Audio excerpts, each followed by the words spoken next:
of the Xi'an Bell Tower is a masterpiece of Ming Dynasty craftsmanship, featuring a coffered design known as caisson or zaojing, characterized by intricate, checkered patterns. I used a kaleidoscope filter for some of the transitions. Do you like the results?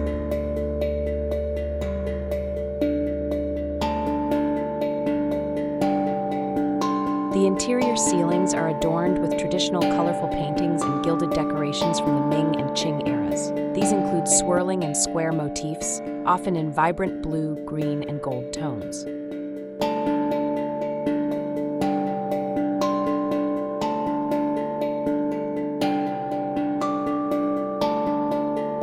True to traditional Chinese architecture, the ceiling and roof structure were built using a complex timber bracket system, dougong, that requires no nails or screws. The beams and rafters supporting the ceiling are also heavily painted and engraved, contributing to the tower's stylish and dramatic interior aesthetic.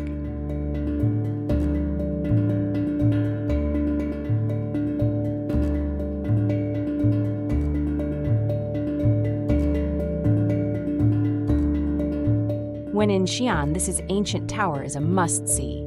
Check out our other videos about the Xi'an Drum and Bell Towers.